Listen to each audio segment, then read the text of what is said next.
परळीत होणार पशुवैद्यकीय महाविद्यालय। पशुविज्ञान विद्यापीठाच्या वरिष्ठ अधिकाऱ्यांच्या वतीने जागेची पाहणी। महाविद्यालय स्थापन करण्याचे पंकजा मुंडे यांनी केलं होतं जाहीर।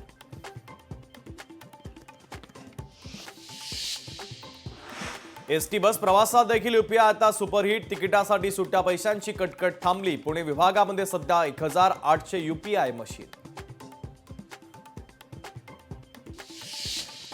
शासकीय सोयाबीन खरेदीची मुदत संपली तर अमरावतीमधील नोंदणी केलेल्या शेतकऱ्यांची सोयाबीन घरातच पडून तर 2000 शेतकऱ्यांचं सोयाबीन शासकीय खरेदीपासून वंचित।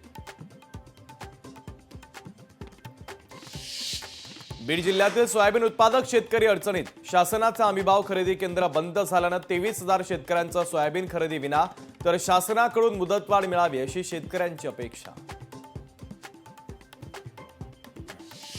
नाशिकमधून काल एका लष्करी जवानाला करण्यात आली अटक। नाशिकच्या कॅन्टोन्मेंट पोलिसांची कारवाई। लष्करी जवान फोनवरून गुप्त माहिती पसरवत असल्याचा आरोप। राष्ट्रपती द्रौपदी मुर्मू आज देणार महाकुंभ मेळ्याला भेट। राष्ट्रपती त्रिवेणी संगमावर स्नान आणि पूजा करून काही मंदिरांनाही भेट देणार। मालेगावमध्ये फोर्ट मॅरेथॉन 2025 मोठ्या उत्साहात संपन्न। ज्येष्ठ नागरिक, विद्यार्थी, तरुण तरुणींचा सहभाग तसंच विजेत्यांना सन्मान चिन्ह देत त्यांचा गौरव। कल्याण जवळील खडवली मधील जंगलामध्ये मोराची शिकार करणाऱ्या आरोपीला वन विभागानं केली अटक। मोरपिस आणि इतर साहित्य जप्त। कल्याण वन विभागाची मोठी कारवाई। यवतमाळच्या महागाव तालुक्यामध्ये वीट भट्ट्यांमुळे पर्यावरणाला धोका। सर्व वीट भट्ट्या मुख्य रस्त्याला लागून असल्यानं नागरिक त्रस्त। पर्यावरणाचं नुकसान होत असल्याचा स्थानिकांचा आरोप।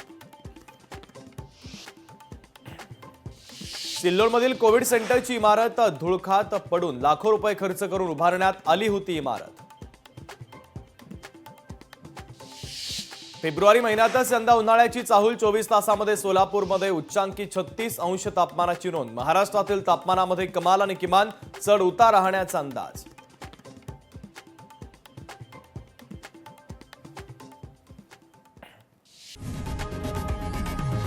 लोकशाही मराठी ऐका, पहा, जागरूक रहा।